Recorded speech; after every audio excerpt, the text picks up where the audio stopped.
Yan, yun yung ano ko, yung bali eldest ko. Yung nakamamatay lang noong lola niya. And then, nagpunta kami doon sa bahay ng biyanang ko. Tapos, then, naiwan muna doon yung mga bata. And, tapos nga, nung ba pang 8 days nung lola niya, naligo daw sa dagat. Ayun, doon na, nilagnat siya nung hapon. Then, kinabukasan naman, din na pina-check up ko naman sa doktor. Tapos, di nga siya nakatulog nung gabi. Tapos, ikinonfine na namin sa ospital. Bali, 2 days lang siya doon sa ospital. Namatay na. Dengue. Mabait na bata. Ayun pala, sandali lang namin makakasama. Siya, hindi naman siya umanong kasi nga mabilis yung nangyari sa kanya. Kaya, parang anong tanggapin na kasi nga 6 ng hapon, naku, mataos na. And then 6 ng maga, kinabukasan, namatay na. Pero sayang, ang bait-bait nung anak ko yun, yung bata. Kaya,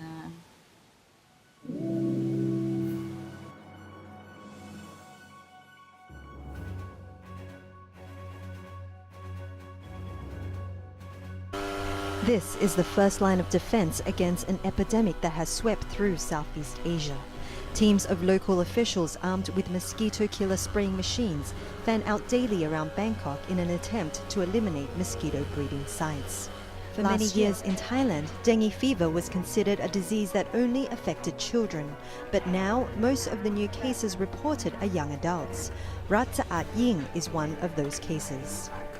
While I had a dengue fever, it also affected my liver. Since the dengue virus can cause a liver damage, my stomach became so enlarged I couldn't eat anything. The virus starts with aching joints, raging fever and a rash, but if untreated, it could lead to organ failure and worse.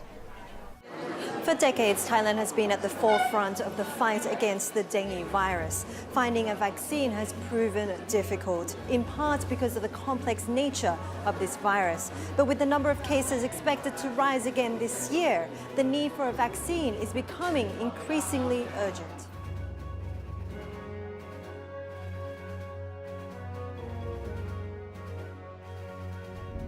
The outbreak of dengue fever in Thailand from January 2018 to the 1st of October in 2018 had a total of 39,268 cases that were reported from over 77 provinces. The morbidity rate was 60.02 per 100,000 people, and the case fatality rate was 15.3 per 100,000 people. The top 3 provinces with the highest prevalence were the Nakhon Mayok province with a morbidity rate of 154.69 people per 100,000. The Mae Hong Son province with a morbidity rate of 141.01 per 100,000 people, and the Nakhon Sawan province with a morbidity rate of 139.32 per 100,000 people. While the fatality rate for dengue fever was relatively low during this specific period of time, dengue fever accounted for a large portion of the burden of disease and prevalence during the specific time period of this outbreak. The age-specific rates differed by region. In central Thailand, most of the cases were in the age group of 15 to 24-year-olds, with 39,222 cases. Northeast, most of the cases were in the age group 10 to 14, with 2,700 cases. North, most of the cases were in the age group of 15 to 24-year-olds, with 2,286 cases. And in South, most of the cases were in the age group between 15 to 24, with 1,348 cases. So the prevalence of disease was overall higher between a younger amount of people in this outbreak in Thailand. It seems to be a common vehicle exposure with approximately 1 peak of the amount of cases reported. There were only 6 fatal cases, and the outbreak reported at the end of those cases, how that outbreak ended was where people had received treatment, and those who died from dengue fever, they lived in rural areas and they didn't have as much access to healthcare resources and hospitals where they could be treated. So the outbreak ended where the sick eventually got better, and as we said, there was only 6 fatal cases, and there was a low case fatality rate for dengue, the outbreak in 2018 in Thailand. Here are the clinical and case definitions of dengue. Some people with dengue do not develop symptoms, they are asymptomatic. However, according to the CDC in Atlanta, those who develop symptoms can either have dengue without warning signs, with warning signs, or severe dengue, which is fatal. Symptoms typically develop 4 to 7 days after the first bite of a mosquito.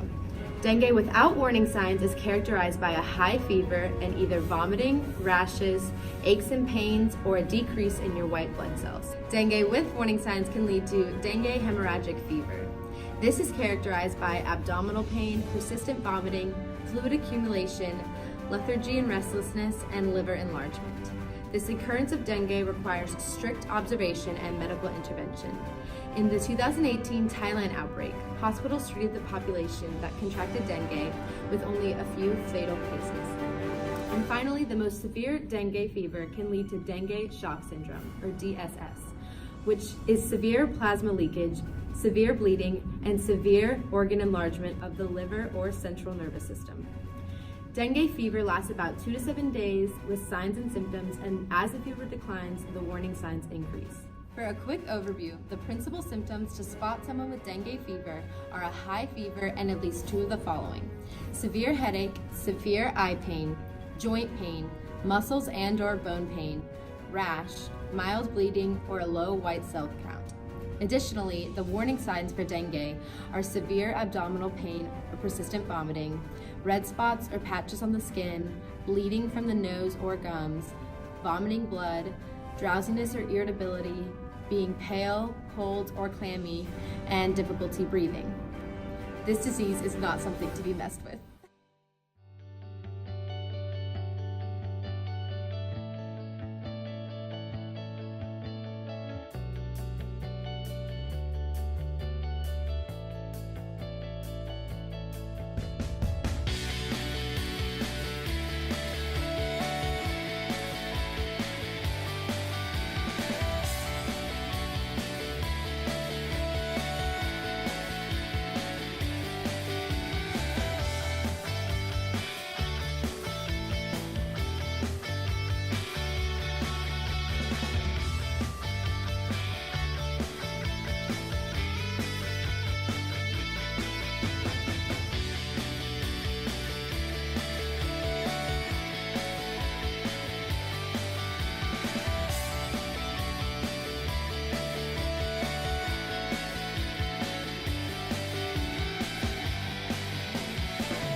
Dengue is caused by an infection with any of the 4 positive-sense single-stranded RNA viruses of the genus Flavirus. Dengue viruses 1, 2, 3, or 4. The vector of it is a mosquito called the Aedes aegypti. These mosquitoes are typically bred in areas with still water and have recently been found to breed also in containers. So any area where storing uncovered water is common, those individuals are more at risk.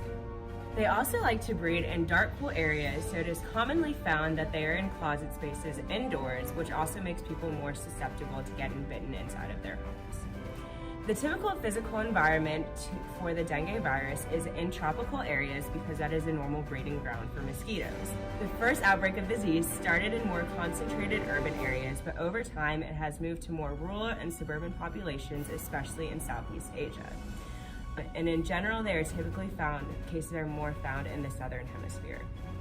The social environment of dengue is usually in low education, low income households due to lack of proper water storage, which increases a breeding ground for mosquitoes.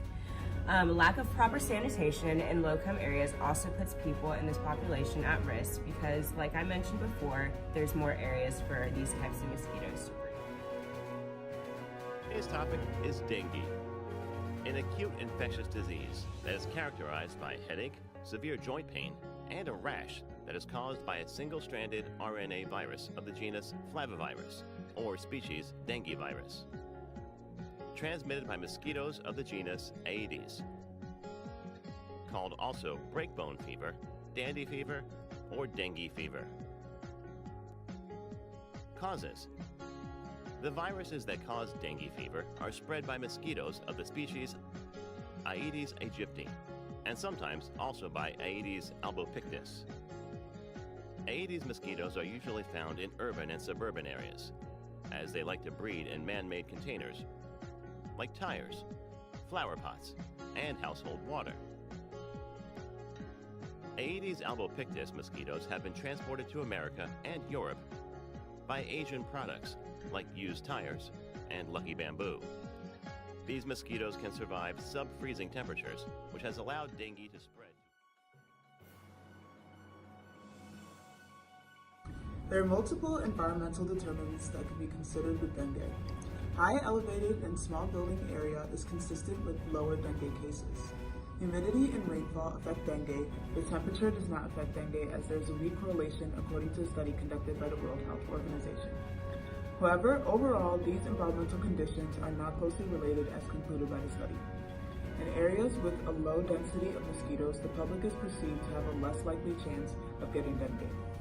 However, neighborhoods with no significant presence or low density of mosquitoes were less likely to practice dengue prevention and therefore have a higher susceptibility of contracting dengue.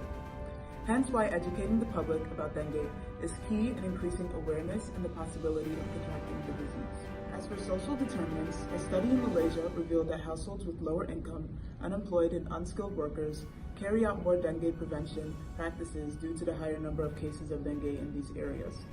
Urbanization, migration, and population density are key variables that also affect vector density. Aedes albopictus is a secondary dengue vector in Asia that has spread to North America and many countries in Europe due to international trade of goods, such as bamboo, for example. It can survive in cooler, temperate regions of Europe. It is spread due to its tolerance to temperatures below freezing, hibernation, and its ability to shelter in microhabitats. The disease affects infants, young children, and adults, but seldom causes death. No specific physical characteristics lead to a higher susceptibility of dengue, however. Proper medical treatment is needed to avoid complications of risk and death, and controlling the spread of vectors will contribute to the management of dengue. Strategies to control dengue fever include eliminating vector breeding sources with the aim of reducing vector density. There's been no vaccine for the virus until recently, but given the rapidly rising number of people at risk, more efforts and resources are being focused on vaccines. A vaccine has been tough to develop as there are 4 different types of the virus, and a vaccine for dengue must target all 4. Find a vaccine against one virus can take 10 years. We're trying to find a vaccine against 4 viruses, and then we're trying to have those 4 individual vaccines be put together into one vaccine and still work as well. This would be one key form of primary prevention, and there's promising evidence. A tetravalent vaccine was approved in 2015 in Mexico for use in those aged 9 to 45 years old, and it was found to be effective in one study looking at 35,000 children. More feasible yet equally important primary prevention is the elimination. Because these are the areas or the breeding spots that the particular vector for dengue loves to breed. This particular water, clean, stagnant. In urban areas, there's plenty of stagnant water. Every puddle, every flower pot, every barrel and paint pot is a potential breeding ground for the dengue mosquito.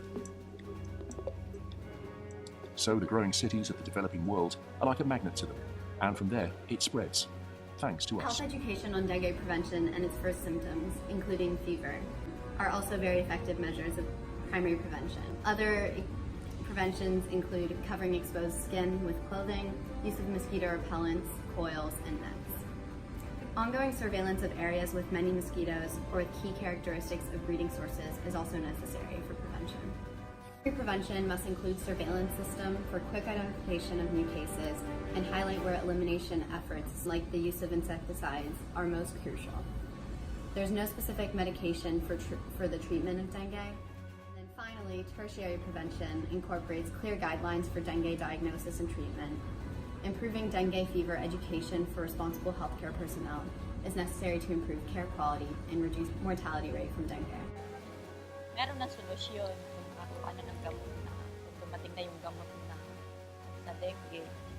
Malaking tulong